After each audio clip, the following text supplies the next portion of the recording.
अब ये क्या कर रहा है कि इसको ग्राफीय विधि से हल करना है। ऐसे दो समीकरण दे रखा है और इसको क्या रहा है कि अब इसको ग्राफीय विधि से हल करिए। ठीक है, तो आप करना क्या है कि ग्राफीय विधि से हल करना है, इसमें कुछ नहीं होता है। आप एक बार इसको समीकरण 1 मान लो और इसको समीकरण 2 मान लो। आपको क्या करना है, ऊपर हल लिख देना है, जैसे पेपर पे उतारोगे हल लिख देना है। ठीक है, हल लिखने के बाद इसको एक समीकरण, इसको दूसरा समीकरण, यहाँ लिखोगे समीकरण 1 से, समीकरण 1 से। ठीक है, ऐसे लिख दोगे समीकरण 1 से, इसको यहाँ पे लाओ और यहाँ पे लाने के बाद क्या करना है, 4x - 5y = 20। अब आपको करना क्या, इसको इधर भेज दो, तो 4x हो गया बराबर कितना हो गया, 20 + 5y। ठीक है, 5y और यहाँ पे 4x, यहाँ x जो 4 गुना में है तो भागा में हो जाएगा, तो x बराबर हो गया कितना, 20 + 5y बटा कितना, 4। अब एक बक्सा बना लेंगे। ठीक है,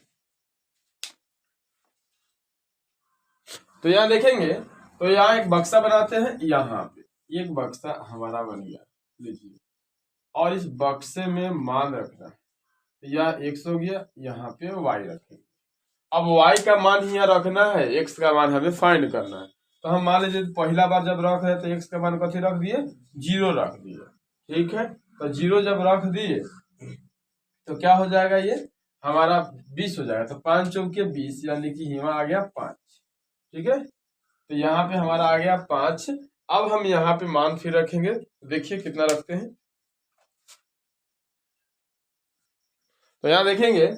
अब यहाँ पे हम क्या रखते हैं कि मान लीजिए यहाँ पे हम रख दिए 4, तो y का मान हो गया 4। अब ये क्या हो जाएगा, 5 चौके 20, अब 20 - 20 = 40, तो 40 में 4 से भागा दिए तो आ गया हमारा कितना, 10। ठीक है, अब हमारा एक चीजें हमने प्राप्त कर लिया। अब हमें दूसरा समीकरण को लेके चला है, तो ये 3x है अब प्लस 5y बराबर कितना, 15 है। तो यहाँ रखेंगे 3x बराबर हो जाएगा 15 अब -5y। ठीक है, तो यहाँ पे 3x बराबर क्या हो जाएगा भाई, 15 अब माइनस कितना, सॉरी 5y अब बटा कितना, 3 हो जाएगा। अब इसके लिए एक बक्सा इधर बनाएंगे। ठीक है,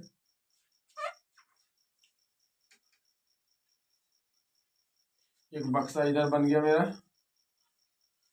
ठीक है, चलिए अब यहाँ पे क्या करेंगे, यहाँ पे कितना रखेंगे, तो पहला यहाँ पे x है और यहाँ पे y है। y का मान हम क्या रखेंगे, तो y का मान रख देंगे पहले 0, तो 0 रखेंगे तो 3 × 5 = 15, फट से ना कट गया ये। अब देखिए अब कितना रख सकते हैं, अब यहाँ पे रख सकते हैं हम, तो देखिएगा यहाँ पे अब हम यहाँ पे क्या रखें कि हमारा कटने नहीं, दशमलव में नहीं आना चाहिए, तो यहाँ पे हम रख देते हैं 3। अब यहाँ हम जैसे 3 रखेंगे हो जाएगा 3 × 5 = 15, तब 15 में 15 गया तो 0 आया, 0 में 3 से भाग दिया तो 0 भी आ गया। ठीक है, इस तरह से हमारा एक चीज बक्सा दोनों प्राप्त हो गया। अब इसका हम ग्राफ खींच के देखते हैं, चलिए ग्राफ देखते हैं। हाँ भाई देखो यहाँ पे, तो ये मैंने यहाँ पे उतार दिया।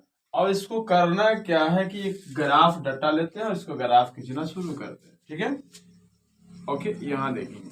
अब आपको यहाँ पे हमें केवल पॉजिटिव मान रखे हैं, तो केवल पॉजिटिव रखेंगे। यहाँ पे y हो जाएगा, ठीक है, y एक्सिस, और यहाँ पे जो हो जाएगा x एक्सिस हो जाएगा। थोड़ी सी छोटी कर लेते हैं, यहाँ पे x एक्सिस हो जाएगा। और ये हमारा जो O होता है ये मूल बिंदु होता है। ठीक है, O क्या होता है, मूल बिंदु होता है। अब मूल बिंदु यहाँ पे है, यहाँ देखेंगे थोड़ी सी डाटा बड़ा है तो नहीं लेते, हम क्या लेते हैं, 5 से ले लेते हैं। यहाँ पे 5 से ले लेते हैं, 5, 10, 15, आप कितना भी ले सकते हो। ठीक है, इसके लिए कोई इश्यू नहीं होता कि आप कितना कर लोगे, 1 से भी ले सकते थे, 10 से भी। आप 1 से लेते तो थोड़ा सा बड़ा ग्राफ जाता। ठीक है, इसलिए आप डाटा को क्या कर दीजिए, बड़ा कर दीजिए।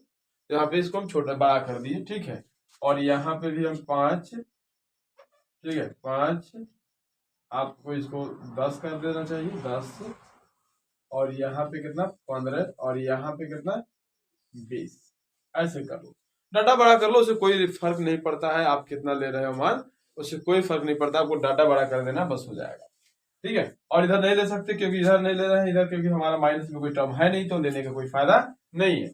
यहाँ देखेंगे x का मान कितना है 5 है और y का मान क्या है भाई 0 है, तो इसी लाइन पे हमें ये चीजें मिलेंगे और ये लाइन हमारा मिल गया कितना 5 और 0।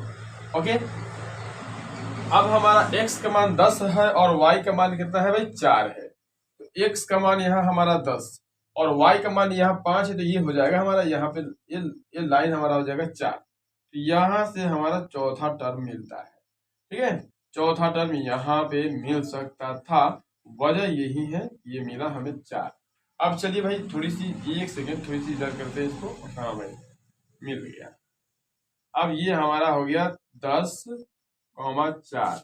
ओके, अब इसको मिला देंगे ये इस तरह से, स्केल लेके इसको इस तरह से मिला देंगे। हमें ग्राफ खींचने से मतलब होता है, ग्राफ कैसे आ रहा है इससे मतलब होता है। चलिए, तो ये हमारा जो लाइन मिला, ठीक है, इस तरह से हमने खींचा इसको, अब इसका ग्राफ खींचना भाई। ठीक है, तो देखो यहाँ पे x का मान कितना भाई 5 है और y का मान है 0, यानी कि लाइन हमारा यही रह गया। चलिए, दो सिरका है, y का मान 3 है और x का मान क्या है भाई 0 है, तो चलिए ये हमारा मान लीजिए यहाँ 1 हो 2 हो, यहाँ पे हमारा 3 हो सकता है, तो 0 के सिक्के से यही हमारा मान बैठ रहा है। ठीक है, तो यहाँ पे इसको हम ले सकते हैं। ठीक है, यहाँ देखेंगे कि हमारा जो मिल रहा है एक चीज जो तो हमें मिला कि हमारा 5 0 तो यही मिल गया। ठीक है, और एक चीज जो हमें मिला यहाँ जो मिला हमें 0 और 3 मिला। ठीक है, तो इस चीज को हम क्या करेंगे, यहाँ से एक लाइन ले लेंगे स्केल से और ऐसे हम मिला देंगे। ठीक है, और इसको भी ऐसे बढ़ा देंगे, इस तरह से हमारा यहाँ पे पॉइंट्स पे प्रतिच्छेद हुआ। ठीक है, और ये ग्राफ आपका फाइनली बन गया। ओके, तो समझ में आया। अब ग्राफ कहीं से भी किसी भी तरह से खींच सकते हो, इसका कोई मतलब नहीं, कटान बिंदु 1 होना चाहिए इसका। ठीक है, चलिए।